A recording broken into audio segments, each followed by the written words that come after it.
you guys. So a couple of people, I told you I was annoyed on Wednesday. So a couple of people were supposed to do the test Wednesday, didn't receive an email from them, didn't rock up to do the test. I booked rooms for them to go to, and they hadn't come. So you're in senior school now, and so I've spoken to them in there, but perhaps it's good to let you guys know as well as a bit of a warning. A test is just like a assignment. Okay, if you don't submit it on time, you get a 0. Same with the test. If you don't rock up on time, it's a 0. And there's been no communication with me whatsoever. That makes it even worse. All right. So like with those girls, I'd arranged for them to do the test Wednesday because they were going to be at netball. Then they don't rock up on Wednesday. Yeah, they're tired. Whatever. Okay. Let us know. Get a sick note, and then that's fine. But they didn't meet that expectation. Okay. If you need more time, we're very happy to provide it, but you need to communicate with us. You need to let us know 48 hours in advance. What was most annoying for me is I'd organised all these spaces, I'd organised people to supervise them, and then they don't rock up. Today I wanted to go through the test with you guys, but we can't do that now. Okay, so today's going to be a bit of a three-parter. I think we found sort of introduction to surds pretty easy. It's basically number operations, but we're introducing roots to it. And so it's pretty similar to collecting like terms, like when we have a variable. Like we've got 3 lots of A plus 2 lots of A, that gives us 5 lots of A. So I think we'll cheese this, maybe 10 minutes, and what I'd really like to get into is 12.5 today, because that's going to be probably a little bit more challenging, and that'll push us a bit. So we'll do 12.3, we'll spend 10 minutes doing it, we'll do 12.4, that'll be pretty similar to this, and then we'll look at doing 12.5. So this is how simple it's going to start. If we've got 4 lots of root 5 and we add another 3 lots of root 5, that means we've got 7 lots of root 5. Okay? 2 root 6 plus 4 root 6 would be 6 lots of root 6. Take away 3 lots of root 6 gives me 3 lots of root 6. Okay, so just like collecting like terms. We look at example C, there's nothing there that we can immediately collect. So what that means is we need to simplify this so that it's a product of root 2. So what we can recognise is the highest square factor is 16. 32 is equal to 16 times 2. So you need to make sure that root goes over both of those numbers. Okay, let's simplify this. That's going to be root of 16 times root 2. And we know the square root of 16 is 4. So we've got root 2 plus 4 root 2. Root 2 by itself means 1 lot of root 2. We add them together, 5 lots of root 2. Hello, don't speak. 5 root 2. All right, let's have a look over here. So here, there's a number of those that we're going to have to simplify. This is sort of as complex as these ones get. And so this might be a clue, root 3, okay? That means we're probably trying to get this as a root of 3 and this is a root of 3. If we're thinking of the highest square factor for 48, again it's 16. It's 16 times 3 plus 2 lots of root 3. And then here, 27, that's the square root of, excuse me, I'll put that minus there. That's 9 times 3, all right? We're going to split it up, so we've got 3 root 16 root 3 plus 2 root 3, take away root 9 root 3. Okay, and then we can perform those squares. So the square root of 16 is 4, so we've got 3 times 4 root 3 plus 2 lots of root 3, take 3 times root 3. Alright, so all I've done there is square root of 16 is 4, square root of 9 is 3. Then we'll perform this multiplication, okay, because it's like bed maths, isn't it? We have to perform multiplication first. So here we've got 12 lots of root 3 plus 2 lots of root 3, and then take away 3 lots of root 3. Now they're all expressed in terms of root 3, and so we can collect those. 14, take 3, 11. We've got 11 lots of root 3. So a number of steps involved in that one, but that's sort of as complex as they get. So let's do 10, 15 minutes of 12.3. So this is probably even easier. Okay, this is just surds in the distributive law. So distributive law means if we have A at the front of a bracket, it needs to multiply every term in there. Now terms are separated by pluses or minuses. Okay, so I'll just show you some bad maths. Okay, if you have this, B and C are not separate terms. That is one term because you're multiplying them. So you would not go A, B, A, C, right? It's just A times B times C. Here, they're separated by a plus or a minus, so it multiplies the B and then it multiplies the C. So that would be bad maths. So let's have a look here. We've got 5 out the front. We're going to multiply through to both of them. We'll have 5 root 7 plus 5 times 2 is 10. Okay? Here, root 5 times 3 lots of root 5. Now, I'm going to write it out for you. But some of these are quite intuitive, really. So we've got 3 times root 5 times root 5. And then we have take away root 5 times root 7. Okay, and we're going to simplify here. Root 5 times root 5 is 5. So we have 3 times 5. And here we're going to put them inside the same root. Okay, so that's the root of 5 times 7. 15. And root 5 times 7 is root 35. Now the highest square factor that has is 1. Okay, so there's no other square factors that can go into it. That's the simplest we can write that surd. Okay, over here, same again, 2 root 3 times root 27. So we'll get 2 root 3 times root 27. And then here, take away 2 root 3 times 4 root 3. So again, I might write that out and then I'll explain my thinking. 2 root 3 times 4 root 3. Alright, now I've said order of multiplication doesn't matter. So over here we can write this as 2 times 4 times root 3 times root 3. Over here, there's a couple of ways we can do it. Perhaps we'll just do it like this first. We can write it as 2 times root of 3 times 27. Okay, let's simplify this a bit. We've got 2 of root 81. All right, and now we know the square root of 81 is 9, so we have 2 times 9 here, 18 for this term. Over here we've got 8, and root 3 times root 3 is 3, so we've got 8 times 3 is 24, and so 18 take 24 is 6. So there's a little bit involved in that, okay? Now in this exercise, I didn't do an example of it, but you will have some, maybe I'll make up a quick example here, that involve FOIL, okay, because FOIL is an application of the distributive law. So let's say we've got 5 plus root 2 times, let's do 3 plus root 2. Okay, so we remember FOIL, that's the first terms times one another, so we've got 15 plus 5 lots of root 2.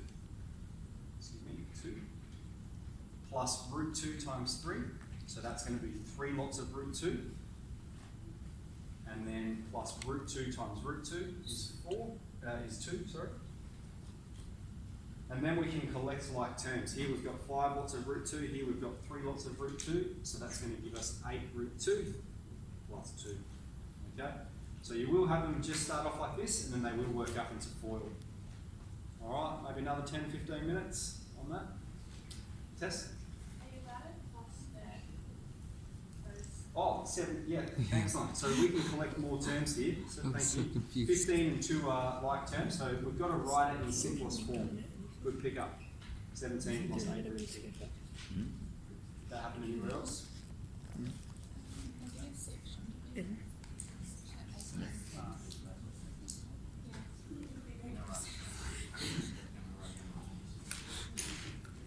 On a roll today, Mr. Oils. 100. So we're talking about rationalising the denominator. That means we want to express the denominator as a rational number. And so all we're going to do is multiply what we have by the denominator divided by itself.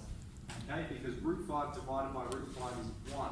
So we haven't changed the value of this in any way. And then at the top we've got 1 times root 5. That will just be root 5. And at the bottom, root 5 times root 5 becomes 5. So what we have here, this and this are equal, they're just two different ways of representing it. Okay, and you can see we've got the denominator, it doesn't have a root on it. Okay, same here, we're just going to multiply by root 7 on root 7. We get 4 lots of root 7 at the top, on top of 7 at the bottom. Okay, so here, this and this are equal, they're just different ways of representing it. Okay, same here. Now, when we have this 4 root 5 at the bottom by itself, we do not have to multiply by 4 root 5, we can just multiply by the root. Alright, so you can multiply by 4 root 5 and then simplify if you want to, but really we're only seeking to get rid of the root. Alright, so there's two ways of sort of doing it. I think this is the more straightforward way, so there'll be less involved. And so at the top we're going to have 6 root 15. Alright, so I jumped a couple steps here, we're pretty familiar with that. That's root 3 times root of 5 goes to root 15. And at the bottom we'll have 4 times 5, which is 20. So we've got 6 root 15 on 20. And just in terms of fractions, it can be simplified. Okay, we can divide both the top and the bottom by 2. So we could write this as 3 root 15 on 10. Okay, 6 divided by 2 is 3, 20 divided by 2 is 10. So we can simplify that a little bit. Okay, when we get down here, we get this sum at the bottom of the fraction. Now, in order to simplify this one, we have to multiply it by what is called the conjugate. And the conjugate means we just take the denominator, but instead of having it plus, we're going to write it as minus. So we've got 4 take root 3 on top of 4 take root 3. So again, we haven't changed the value of it. There's still that's still 1. So we're just multiplying it by 1. So I'll show you why we're doing that. We're setting it up intentionally. Now I'll perform this expansion over here. 4 times 4 is 16. 4 times root 3 would be minus 4 root 3. Root 3 times 4 will be plus 4 root 3. And then you have root 3 times minus root 3, minus 3 squared. And so, minus 3, sorry. And if we simplify this, we've got 4 root 3 and plus 4 root 3 cancelled, and we're left with 16 take 3. Now I just want to point this out, because you're probably learning this a bit in yard maths. We've got a plus b times a take b. I've written that rule up here. That's the difference of 2 squares rule. We've set it up like this intentionally, so that it's a product of a squared and b squared, so that there's going to be no roots there at all. Alright? So you can see, we don't need to perform this expansion because of the way we've set it up. We can leap straight to this step here. So let's crunch these ones in. We've got 1 on 4 plus root 3. And so at the top, I'm just going to have 4 take root 3 because there's only one lot of it. But at the bottom, we're going to have a squared take b squared. So that's going to be 16 take 3, which simplifies to be 13. So we've got 4 take root 3 on top of 13. Okay, move over to this one. Now when we have one like this, we must multiply it by the whole thing. Okay? So that means we've got 3 root 2 take 1 on top of 3 root 2 take 1. I said up here, you don't need to include the 4. Alright? In this circumstance, when there's a sum, you do. Alright? So just to be on the safe side, you could just include it every time if you're not sure. So what we've got here, we're just going to leap straight into, that's at the top, we can perform that. 2 times 3 root 2 would be 6 root 2 take 2. That's what we've got at the top. We're multiplying both of those by 2. At the bottom, we're just going to have a squared take b squared. So that's 3 root 2 squared take 1 squared. Okay, we can simplify the bottom a bit. We've got 6 root 2 take 2 on top of, this becomes 9 times 2 take 1. And so we've got 6 root 2 take 2 on top of 18 take 1. 6 root 2 take 2 on top of 17. Alright, so a bit involved there. Over here, last one, the conjugate's going to be 2 root 5. Now notice in these two we had plus, and so our conjugate was negative. Here we've got minus, and so our conjugate is going to be positive. And when I'm saying the conjugate, it's the denominator that we're multiplying it by. So we've got 2 root 5 plus root 6 on 2 root 5 plus root 6. Okay? A take B times A plus B. We're setting it up like that intentionally. So let's have a look at our top. What's going to happen here is we're going to have to use the distributive law, okay? Because it's not going to be as simple as our first one here. There's a bit going on. And so we've got root 3 times 2 root 5. And I'm just going to jump straight to that's 2 root 15. Okay, so I'm just foiling this here. Root 3 times 2 root 5, 2 root 15. Then we're going to have root 3 times root 6. Okay, that's going to be the square root of 18. We've got take minus 4 times 2 root 5, that'll be minus 8 root 5. And then minus 4 times root 6, that'll be minus 4 root 6.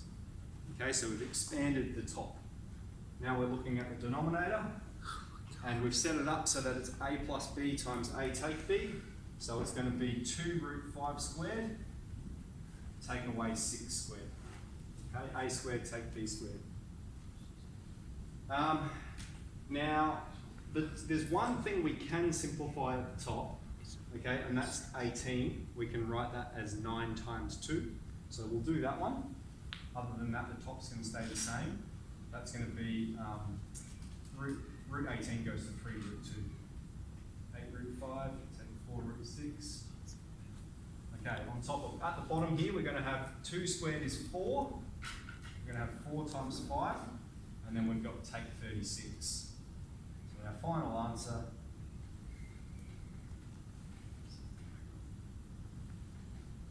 take 4 root 6.